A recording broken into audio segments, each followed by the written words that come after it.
사람들이 교회에 출석하면서 가장 먼저 접하는 것이 예배입니다. 예배는 예절, 경의를 표하다라는 예자와 절하다, 감사하다, 감사를 표하다라는 배자가 합쳐진 단어입니다. 예배는 말 그대로 예를 갖추어서 하나님께 감사하는 우리의 마음을 엎드려 표하는 것입니다. 하나님을 경외하고 사랑하는 것을 표현하는 것입니다. 그리고 우리는 이 예배 중에 하나님의 임재를 경험하게 됩니다. 임재라는 말은 사전에는 나와 있지 않은 단어고 교회에서만 사용하는 단어입니다. 하나님이 우리와 함께 하셔서 우리가 함께 계시는 것을 경험한다라는 뜻이고, 이 말 임자, 임하여 있을 제, 계신다라는 뜻을 가지고 있는 임재라는 단어를 교회에서는 사용하고 있습니다. 예배는 하나님의 임재를 경험하는 시간입니다. 그러므로 예배는 단순히 우리가 하나님의 은혜를 구하거나 부활을 기억하는 행사가 아닙니다. 하나님은 우리에게 예배하라 하셨고 예배하는 자를 만나 주신다라고 약속하셨습니다. 그러므로 우리의 모든 예배는 하나님과의 만남에 초점이 맞추어져야 됩니다. 찬양 가운데 찬양을 받으시는 하나님을 만나야 됩니다. 하나님의 말씀이 선포되는 가운데 하나님의 뜻하심이 담긴 하나님의 음성이 들려야 됩니다. 사랑과 감사의 마음으로 예물을 드리며 받으시는 하나님을 만나야 됩니다. 기도 중에 응답하시는 하나님을 만나야 됩니다. 그러므로 우리는 전심으로 집중하여 마음을 다하고 뜻을 다하여 하나님을 만나기 위해 예배해야 됩니다. 오늘부터 10주 동안 우리는 왜 예배를 드려야 하고 어떻게 예배를 드려야 하는가에 대해서 말씀을 나누고자 합니다. 신앙생활을 하면서 가장 먼저 그리고 가장 자주 접하는 것이 예배이다 보니까 우리는 알지 못하면서 예배가 익숙하기 때문에 안다고 착각을 합니다. 그렇기 때문에 의례 그러려니 하고 지나가는 것들이 대부분이죠. 예배를 구성하고 있는 각종 순서들이 어떤 의미를 가지고 있는지 알지 못하지만 익숙하니까 지금까지 해왔으니까 하고 그러려니 하고 넘어갑니다. 그냥 드리는 것이죠. 그러다가 익숙하지 않은 순서가 생기면 불편하거나 또 다른 교회에 가서 예배를 드리는데 익숙하지 우리 교회에서 하지 않았던 순서가 포함이 되면은 약간 불안합니다. 전에 신앙생활했던 교회에서는 이런 걸 안 했는데 여기는 이런 거를 하네? 그러면서 무슨 생각을 하냐면 여기는 이단 아니야? 라는 생각을 합니다. 내가 익숙하지 않고 내가 모르는데 그냥 내가 아는 것이 전부인 거로 생각을 하면서 이제 한참 나가는 거죠. 또 하나님께서는 말씀에 이렇게 얘기를 합니다. 영과 진리로 예배해라. 옛날 성경에는 이렇게 되었습니다. 신령과 진정으로 예배를 해라. 그러면은 신령과 진정으로 영과 진리로 예배한다라는 것은 뭐 어떻게 예배하는 것일까? 여러분 오늘 영과 진리로 예배하고 계십니까? 제가 아멘 크게 하면 물어볼 것 같아서 여러분 안 하시죠? 예. 만약에 여러분의 자녀들이 엄마, 아빠, 영과 진리로 예배하는 것은 어떻게 예배하는 거야? 라고 물으신다면 여러분은 아마 이렇게 대답하셨을 겁니다. 신령과 진정으로 예배하라는 거야. 그게 뭔데? 정성껏 예배하라는 거야. 물론 틀린 이야기는 하지만 맞는 이야기도 아닙니다. 그런데 우리는 영과 진리로 예배한다라고 하면서 나는 오늘 영과 진리로 예배해야지 하면서 어떻게 예배하는지를 모르고 그냥 넘어갑니다. 또 이거죠. 이게 궁금하죠. 왜 굳이 일주일마다 예배를 드려야 하나? 한 달에 한 번 정도 아니면 분기에 한 번 정도 아니면은 부활절, 추수감사절, 성탄절 이렇게 송구영신까지 해서 4번이면 충분하지 않나? 라고 생각하시는 분들이 계실지 모르겠습니다. 한 주 정도는 빠져도 되지 않나? 사정이 있는데 바쁜데 해야 할 일이 많은데 이 정도는 하나님께서 이해해 주시지 않을까? 그런데 사정이 있는데도 불구하고 무조건 나와 예배 드리라고 하는 것, 그것이 부담이 돼서 신앙생활을 시작하면서 우리가 받는 느낌이 뭐냐면 구속당한다. 그리고 얽매인다라는 생각을 갖게 됩니다. 여러분, 제가 여러 가지 질문을 했는데요. 이 질문에 대한 답은 앞으로의 설교를 통해서 여러분들에게 다 알려드릴 겁니다. 여러분, 예배에 대해서 궁금하시지 않으신가요? 저만 궁금하군요. 예, 궁금할 거라고 생각합니다. 궁금하죠. 궁금해서 못 참겠죠. 그렇잖아요. 왜 어떤 연예인이 누구랑 사귀는 거는 궁금하고 예배가 왜 이렇게 드려지는가는 궁금하지 않나요? 오늘 아침에 일어나자마자 예배하는 날인데 저희 아들이 막내 아들이 딱 와서 얘기하더라고요. 아빠, 토트넘이 이겼어요. 브랜드 포트가 이겼어요. 몰라 하면서 얼른 찾아보니까 3대1로 이겼네. 아빠, 누가 넣었어요? 다 모르는 애들이에요. 그래서 이름을 읽어줬더니 외워가지고 오늘 교회에 와서 이 기쁜 소식을 친구들에게 널리 알리더라고요. 토트넘이 3대1로 이겼는데 하면서. 사람들의 관심과 관심사항은 다 다르죠. 그런데 예배자의 관심은 분명히 있어야 됩니다. 내가 정말 이 예배에서 하나님을 만나고 있는 게 맞는가? 만나기 위해서 영과 진리로 예배하는 것은 무엇인가에 대해 관심 갖고 궁금해야 됩니다. 궁금해요? 네. 예. 궁금하면 500원 나올 뻔했는데 하나님께서 막으신 것 같습니다. 예. 앞으로 10주간 영과 진리로 예배하는 것들, 그리고 우리 교회에서 드리는 예배에 등장하는 예배의 순서, 이런 구성들이 어떤 의미를 가지고 있는지, 그리고 영과 진리로 드리는 예배의 정신과 어떻게 연관이 되어 있는지 함께 말씀을 나누도록 하겠습니다. 오늘은 그 첫 번째 시간입니다. 왜 예배해야 하는가입니다. 구약에서 하루를 구별하여 예배를 드리라라는 구체적인 명령이 나온 것은 오늘 우리가 본문으로 읽은 출애굽기입니다. 그렇다면 출애굽기 이전에 아브라함이나 이삭이나 야곱, 요셉은 언제 예배했을까요? 거기에 대해서 정확히 알지는 못합니다. 이전에도 이스라엘 백성들은 하나님께 예배를 드렸고, 아마 성서학자들은 이렇게 예상을 합니다. 예배 드린 날은 하나님께서 6일간 천지를 창조하시고 쉬셨던 제7일이었던 토요일이었을 것이다.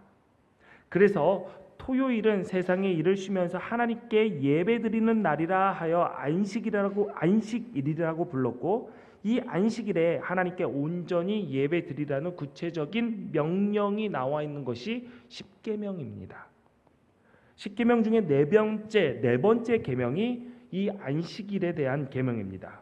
출애굽기 20장 8절부터 11절까지의 말씀 우리 다시 한번 읽어보겠습니다. 시작. 안식일을 기억하여 거룩하게 지키라. 엿새 동안은 힘써 내 모든 일을 행할 것이나 일곱째 날은 내 하나님 여호와의 안식일인즉 너나 내 아들이나 내 딸이나 내 남종이나 내 여종이나 내 가축이나 내 문 안에 머무는 객이라도 아무 일도 하지 말라. 이는 엿새 동안에 나 여호와가 하늘과 땅과 바다와 그 가운데 모든 것을 만들고 일곱째 날에 쉬었습니다. 그러므로 나 여호와가 안식일을 복되게 하여 그날을 거룩하게 하였느니라. 아멘. 안식일에 대한 구체적인 명령입니다. 왜 지켜야 되는지에 대해서 정확하게 설명이 나와 있는 부분입니다. 성경의 신명기 5장에 보면 이 안식일을 지킬 것에 대한 명령이 또 기록되어 있습니다. 그런데 오늘 우리가 읽은 본문과는 조금 내용의 차이가 있습니다. 지키는 것도 살짝 다르게 명령하고 계세요. 오늘 본문 말씀인 출애굽기 20장에는 안식일을 기억해라. 그래서 지켜라 라고 얘기를 하고, 신명기 5장 12절의 말씀을 보니까 이렇게 나와 있습니다. 내 하나님 여호와가 내게 명령한 대로 안식일을 지켜 거룩하게 하라. 안식일을 지켜서 거룩하게 만들어라 라고 얘기를 합니다. 기억을 하든지 지키든지 두 안식일에 공통되게 들어가 있는 단어가 있습니다. 그건 뭐냐면 거룩하게 하라입니다. 거룩하다라는 말의 의미는 구별되다라는 의미를 가지고 있습니다. 안식일은 다른 날과 분명히 구별되어야 한다라는 뜻을 가지고 있죠. 그 안식일을 지켜야 하는 동기도 다르게 나와 있습니다. 출애굽기 20장 오늘 본문에 나와 있는 안식일을 지켜야 되는 동기는 하나님의 창조 사역에 관련돼서 나와 있습니다. 하나님께서 창조하신 후에 일곱째 날 쉬셨던 것이 이스라엘 백성들이 안식일을 지켜야 할 근거로 제시가 되어 있습니다. 그러나 신명기 5장에는 하나님의 창조 사역에 대해서 나오지 않습니다. 그러면 그 근거가 무엇일까? 우리 한번 신명기 5장 15절 말씀 보겠습니다. 시작.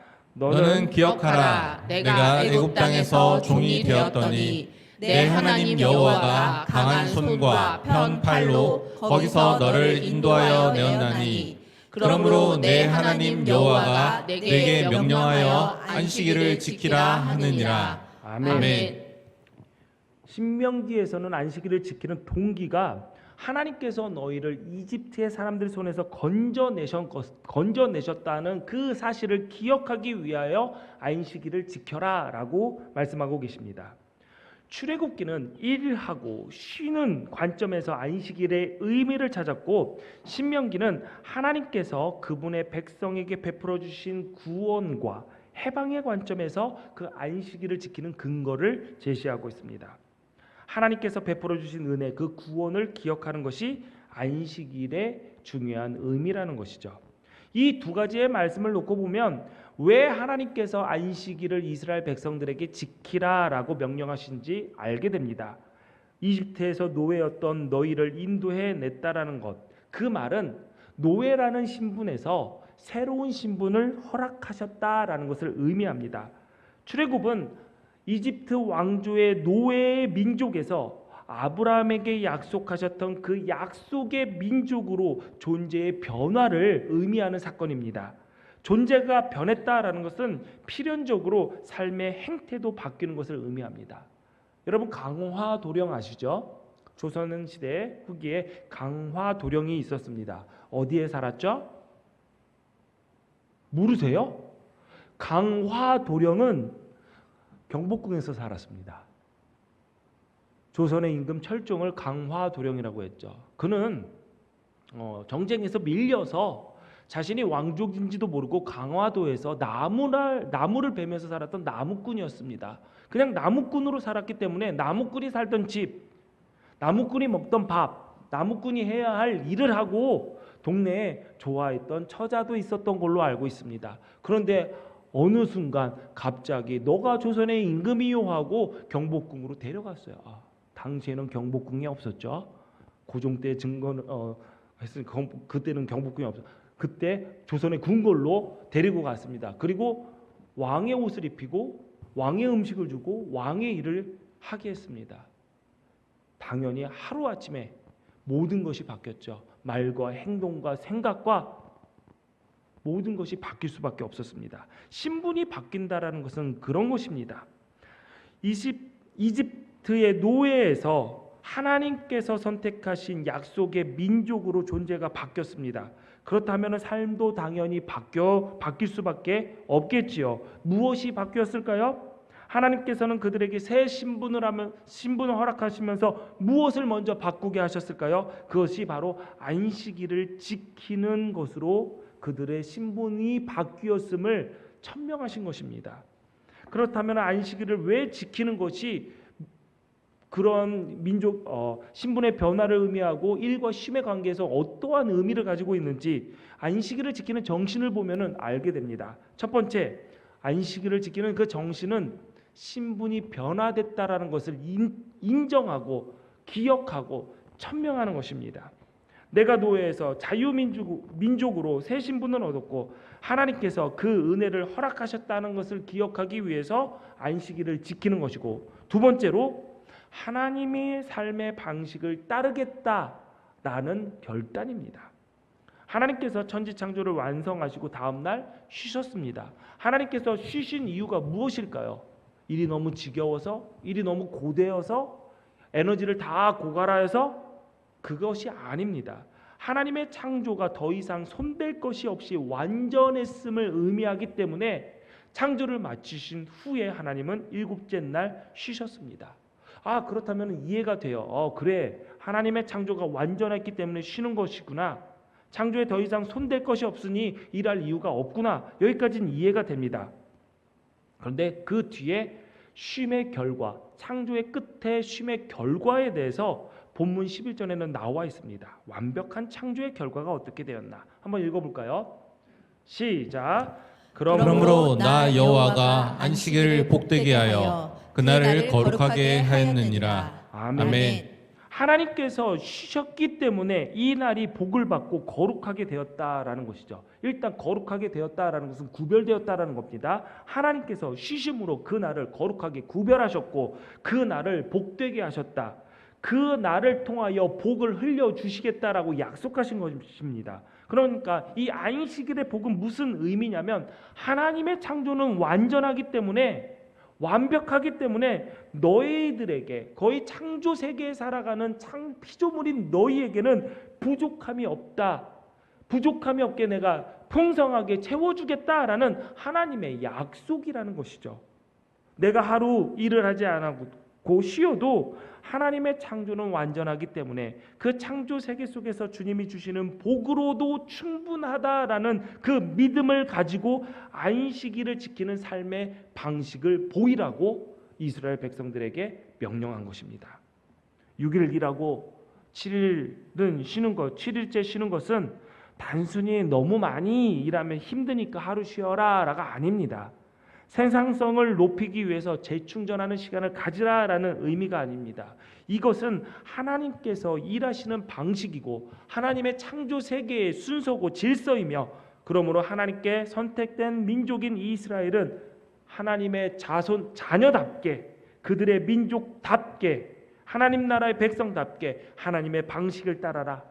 너희의 생각이 아니라 너희의 삶의 방식이 아니라 하나님의 뜻과 생각과 하나님의 방식을 따르라. 삶의 변화와 순종을 명령하신 것입니다. 그런데 이스라엘 백성들은 안식일에 이 명령을 지키지 않았습니다. 왜 그랬을까요? 이유가 있습니다. 하나는 약속을 믿지 않았고 두 번째는 탐욕을 부렸기 때문입니다. 탐욕을 가졌기 때문입니다. 안식일에 쉬지 않고 그날도 땀 흘려 일하고 밭을 갈고 경작하면 뭐라도 더 얻어질 것 같으니까 일한 것입니다. 이 뜻은 무엇이냐? 이 행동의 뜻은 의미는 무엇이냐? 하나님께서 주시는 복으로 나는 충분하지 않아요. 라는 믿음이 그 불순종이 행동으로 삶의 행태로 나오는 것입니다. 더 나아가 하나님께서는 나에게 복 주시겠다. 완벽한 이 세상 속에서 풍성하게 채워주겠다라는 그 약속 자체를 믿지 않는 것입니다. 결국 나는 하나님께서 주시는 은혜, 하나님께서 채워주시는 복이 아닌 내 땀으로, 내 노력으로, 내 능력으로 살 것이다 라는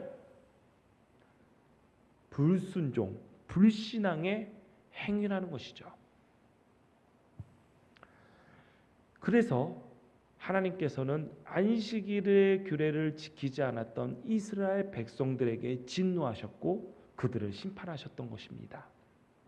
전통적으로 그리스도인들은 주의 성수를 매우 중요한 신앙의 덕목으로 생각해 왔습니다. 여러분 어렸을 때부터 신앙생활 하셨던 분들은 다 이런 이야기를 들으셨을 거예요.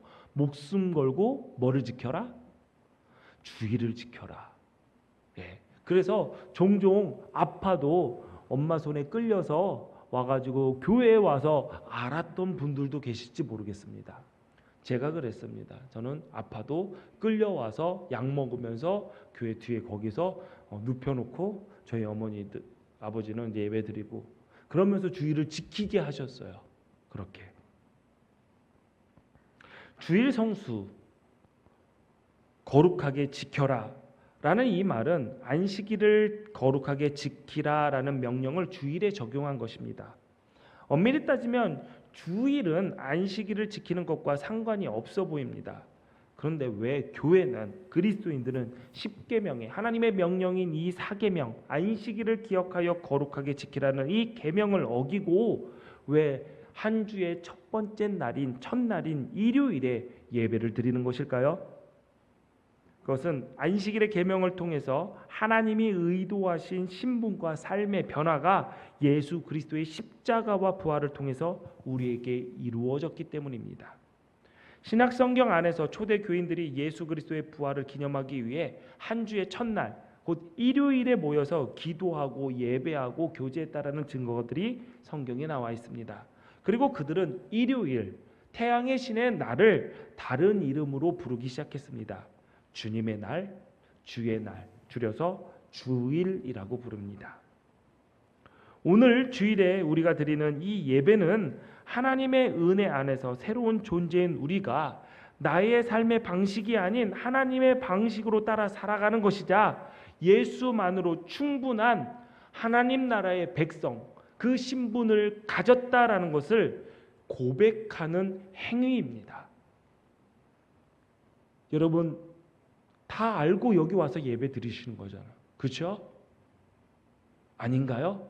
좀 반응을 해주시면 제가 더 짧게 설교를 마칠 수도 있을 것 같습니다. 못 알아들은 것 같으니까 다시 돌아가는 거예요. 어디부터 돌아가야 돼? 제 설교가 길어지는 이유는 못 알아들은 것 같아서 다시 해서 그렇습니다. 빨리 알겠어요. 아멘 하시거나 고개를 끄덕이시거나 아니면은 이해가 됐다라는 표정을 지으시면 제가 빨리 넘어가겠습니다. 네. 그런데 주일에 예배를 드리는 것, 설교의 서두에도 얘기했지만 부담스럽다, 힘들다, 얽매이는 것 같다라는 느낌을 받을 때가 있습니다. 이유가 있습니다. 그것은 뭔가 해야 할 일로 우리에게 다가오기 때문입니다. 의무처럼 다가오기 때문에.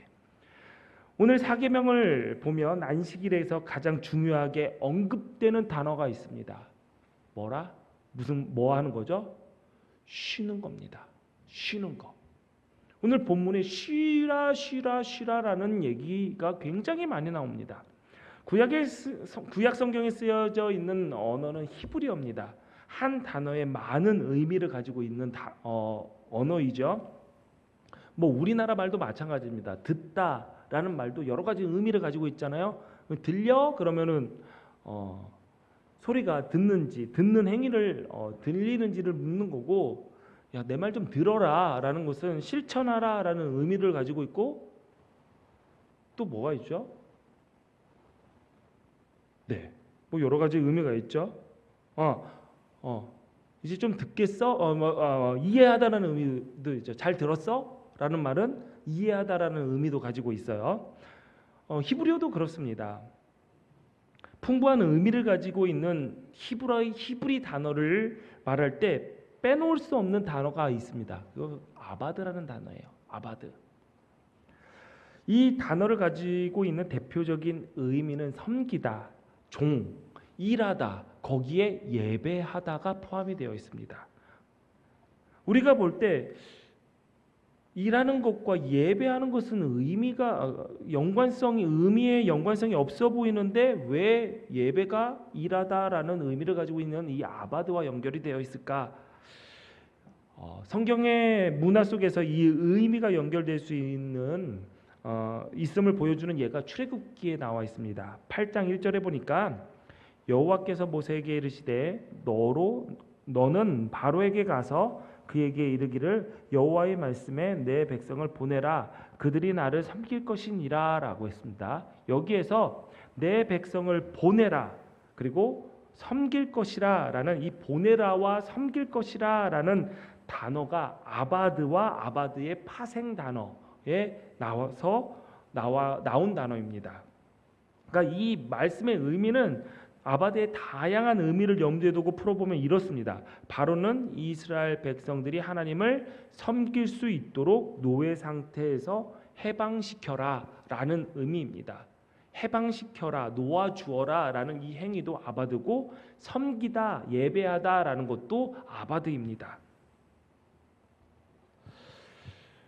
갑자기 어려워지죠? 무슨 말인지 모르겠는데 잘 들어보세요. 예배라는 히브리 단어 아바드를 살펴보면 우리가 예배에 대한 오해를 발견할 수가 있습니다. 출애굽기 34장 21절에 보니까 이런 말씀이 나와 있습니다.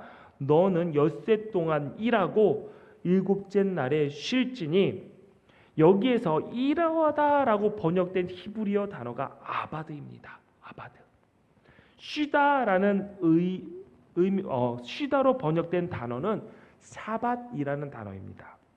자, 우리는 예배에 대해서 이렇게 생각을 해왔어요. 엿새 동안 세속의 직장에서 일터에서 일하고 일곱째 날, 그러니까 주일 하루만 교회에 와서 예배한다. 하지만 성경에 쓰여진 단어의 의미는 전혀 다른 것입니다. 하나님은 우리가 엿새 동안 세상에서 아바드, 일하고 예배하고 일곱째 날은 샤밧, 온전히 쉬라고 명령한 것입니다. 바로 예배가 쉼입니다. 예배가 휴식입니다.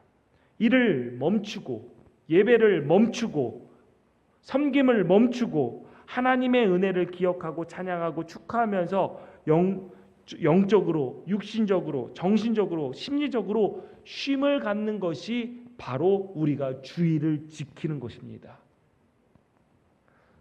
많은 분들이 무슨 예배가 쉬는 겁니까? 라는 것에 동의를 하지 못할 것입니다. 왜냐하면 우리가 쉬는 날 또는 쉼의 개념이 우리가 살아가면서 많이 왜곡시켰기 때문에 우리는 쉼의 개념을 잘못 생각할 때가 많습니다. 여러분 잘 생각해 보세요. 여러분 오래 달리기 한다고 합시다. 그런 뭐 다음 주에 날씨가 시원해진 기념 감사 장거리 달리기 기둥교회 대회가 있습니다. 그래서 전 교인이 예배를 마치고 몇 킬로 뛸까요? 한 10킬로 뛴다고 칩시다. 몇 번 쉴까요? 100번을 쉬어요? 그러면 한 번 쉰다고 생각해요. 자, 여기 신불당을 쑥 돌아요. 그럼 어디서 쉴까요? 여기 앞에 공원에서 쉰다고 합시다. 뛰었어요. 한 6km 뛰고 쉬어요. 그러면 여러분 여기가 쉬는 구간입니다 했을 때 여러분 뭐 할 겁니까? 숨이 가슴까지 차올랐을 거 아니에요. 숨 막힐 거 아니에요. 가슴이 터질 것 같은 거야. 그러면 호흡을 고르겠죠. 쉬면서 가슴을 펴고 호흡을 고릅니다. 이미 너무 안 뛰었기 때문에 종아리와 막 허벅지에 근육이 막 올라와요. 쥐가 올라와요. 그러면은 주무르고 두드리겠죠. 이게 쉬는 거예요. 이게 쉬는 거예요. 근데 우리는 쉼을 어떻게 생각하냐? 일단 놀러 가는 거를 쉰다고 생각을 해요. 그렇죠? 우리 아이들에게 공부를 막 열심히 해요. 열심히 뭐 드문 일이지만 열심히 공부를 해요. 눈이 막 빠질 것 같이 공부를 해요. 보통 한 번 공부하면 너네들 몇 시간씩 공부하니? 6시간 공부를 했다고 쳐요. 보통 그렇게 하잖아. 6시간 공부를 3시간 공부를 했다고 쳐요. 그리고 딱 해서 엄마 좀 쉴게요. 그러면은 여러분이 놀랬잖아요. 3시간을 공부를 했는데 내리 공부했는데 그래 쉬어라 하면은 애들이 뭐 하나요? 네, 핸드폰 꺼냅니다. 자, 3시간 동안 눈이 빠져라 책을 봤습니다. 그럼 뭐를 쉬어야 돼요? 눈부터 쉬어야 됩니다. 수많은 정보를 처리하기 위해서 내가 핑글핑글 돌았고 새로운 정보가 막 들어왔어요. 그러면 정보가 뇌에서 잘 정리될 수 있도록 뇌에 새로운 자극을 넣어서는 안 돼요. 그러니까 눈 감고 이렇게 있는 게 공부하고 나서 쉼의 가장 좋은 휴식이라는 거예요. 근데 우리 아이들은 뭐라고 하죠? 그 눈이 시뻘개지게 책을 봤음에도 불구하고 눈알이 나오도록 핸드폰을 봅니다. 그리고 새로운 정보를 막 집어넣죠. 누가 누구랑 사귄대. 쉼의 왜곡입니다.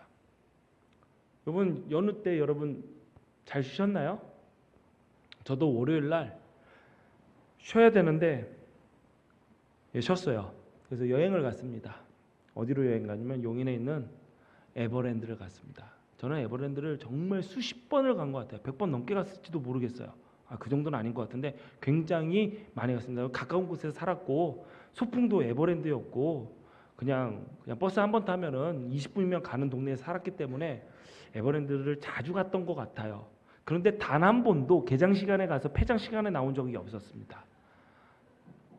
그런데 지난주 월요일 날 개장이 되고 10분 후에 들어가서 폐장이 되기 20분 전에 급하게 나왔습니다. 급하게. 마지막 불꽃놀이까지 다 보고.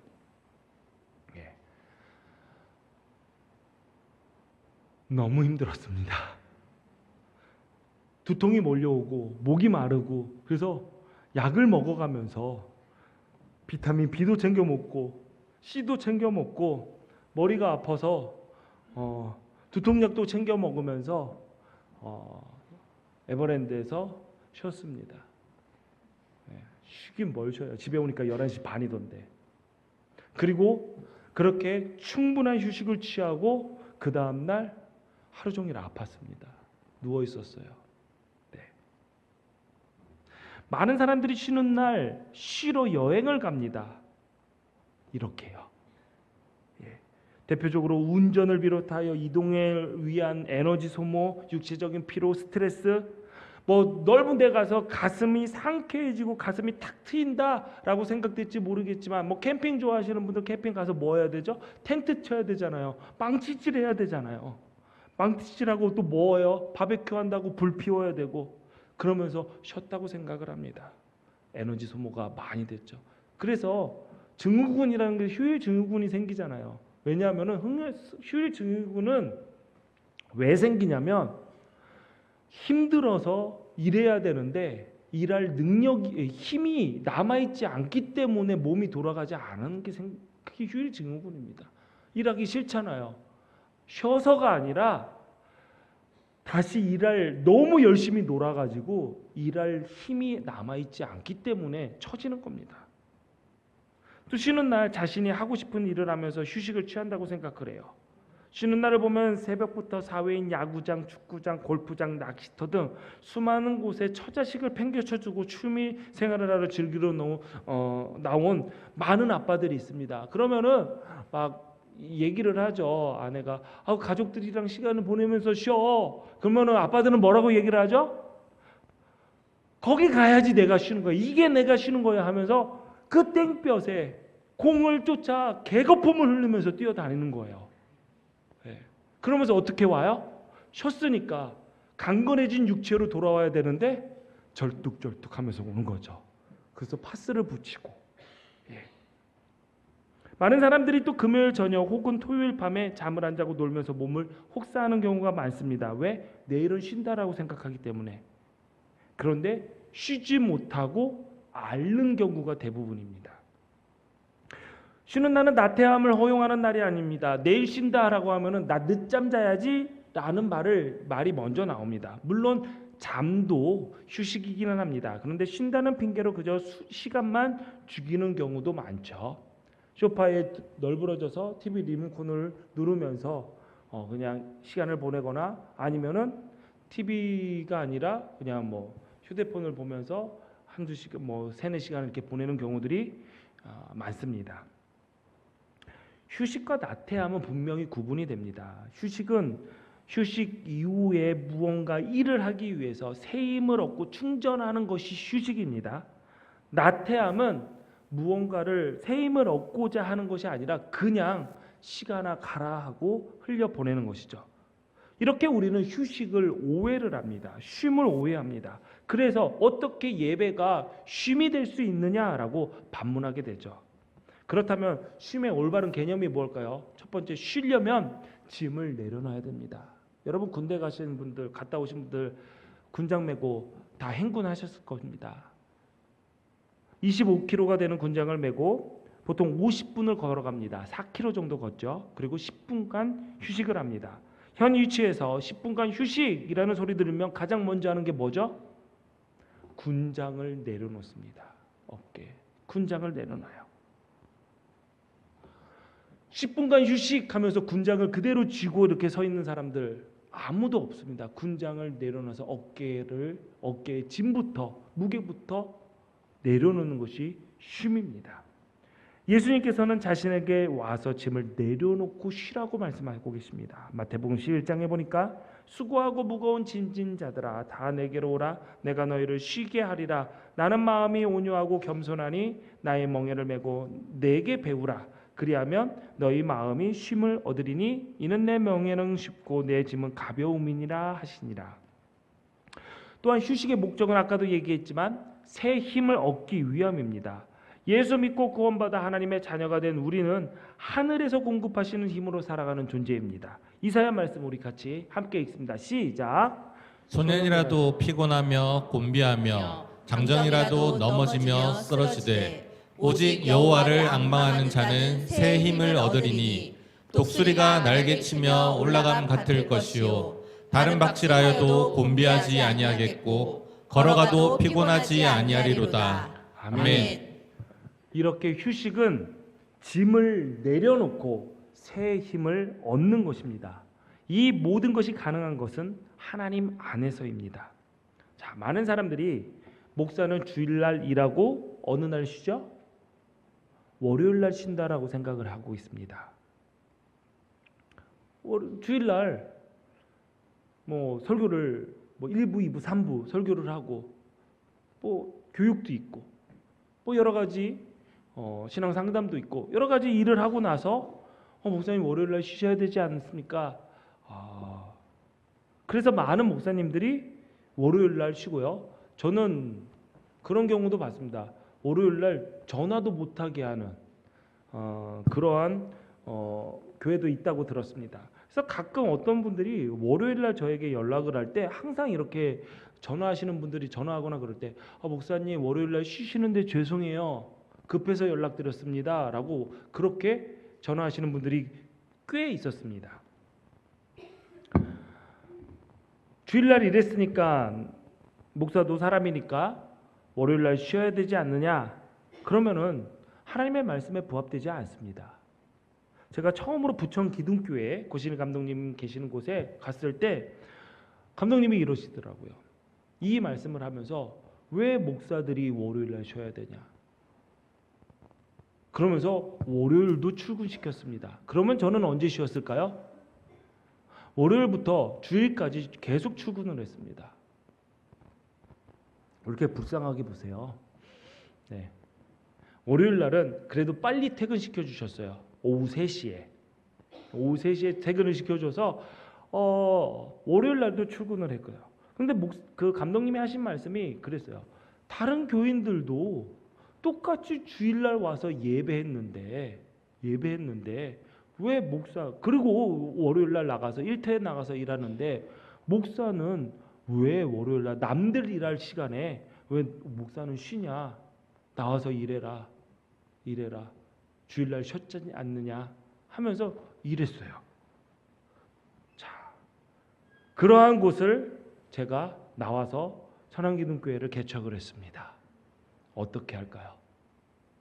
지금 누가 시킨 것도 아닌데 저는 월요일날 교회에 나옵니다. 그리고 일을 합니다. 이유는 간단합니다. 그것은 주일에 쉬었고 월요일이 시작됐기 때문입니다. 그래서 저는 월요일에 쉬지 않습니다. 와서 다음 주 주보를 준비를 하고 예배를 준비하고 재정의 보고를 받고 재정 보고를 정리를 하고 성경을 연구하고 여러 가지 책을 보면서 하루를 시작합니다. 물론 운동을 통해서 체력도 단련하기 위해 월요일날 야구도 하러 갑니다. 그리고 또 다른 저의 일터로도 출근합니다. 그래서 그 일터에서 일을 합니다. 제가 하나님과의 교제를, 성도들과의 교제를, 주일에 예배하는 것을 노동, 일로 생각한다면 여러분들 서운하실 겁니다. 무슨 말인지 모르시겠죠? 잘 들어보세요. 오늘 제가 이렇게 설교를 합니다. 그런데 이렇게 설교를 마치고 나서 제가 이런 생각을 해요. 오늘 너무 설교 힘들었어. 반응이 없어가지고 설교가 너무 힘들었어. 너무 고된 노동이었어. 그런데 설교를 마치고 예배하고 왔는데 난 집사님이 신앙 상담을 받겠다고 저를 찾아와서 제가 대화를 나눴어요. 권면을 했습니다. 그러고 나서 집사님이 딱 가고 나서 그 뒤통수에 대고 이렇게 생각을 하는 거예요. 저 집사님하고 대화를 나누면서 너무 에너지가 고갈되었어. 중노동이야. 아이들을 가르치고 아이들을 교육하는 그 일을 하면서 너무 힘들었어. 라고 했다고 쳐보십시오. 여러분 서운하지 않아요? 여러분의 만남, 여러분과의 교제를 다 일로 생각해요. 그럼 여러분 안 서운해요? 서운하면 서운한 표정을 지으세요. 이렇게 어디부터 다시 돌아가야 되나?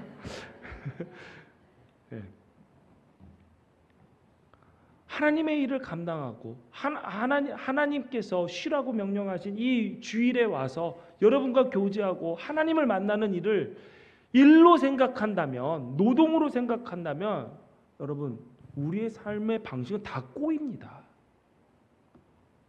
저도 목사이기 이전에 하나님의 법과 질서 안에서 살아가는 하나님 나라의 백성이기 때문에 저도 주일은 쉽니다. 쉬는 날 하나님을 만납니다. 쉬는 날 하나님 안에 믿음의 형제 자매 된 여러분들을 만납니다. 만나서 교제합니다. 사랑하는 성도 여러분, 주일은 쉽니다. 주일은 쉬는 날입니다. 쉬되 예배하면서 쉬고 마지막으로 남과 더불어 쉽니다. 오늘 본문에서 혼자 쉬어라 라고 하지 않고 다 쉬어라 라고 했습니다. 일하면서 돌아보지 못했던 사람들에 대해서 관심을 가지라는 것이죠. 그래서 교회 전통은 주일에 약한 사람들에 대한 책임을 강조했습니다. 아픈 이들을 돌보기 위해서 병원을 찾거나 또한 슬픔을 함께 나눌 사람들, 그리고 위로가 필요한 이들을 찾아가서 격려하고 위로하는 것, 이것은 하나님께서 주신 휴식의 날에 매우 중요한 일입니다. 이 모든 것, 하루를 성별하여 기억하여 거룩하게 하는 것은 그 나머지 6일도 그 같은 정신으로 살려는 데 목적이 있습니다. 예수님은 이 땅을 거룩한 곳과 거룩하지 않은 곳으로 나눈 것을 반대하셨습니다. 성령과 함께 하시면 어느 곳이나 거룩한 곳이 되기 때문이죠. 시간도 마찬가지입니다. 성령과 동행하는 사람들에게 모든 시간은 거룩합니다. 이것이 주일 성수의 정신입니다.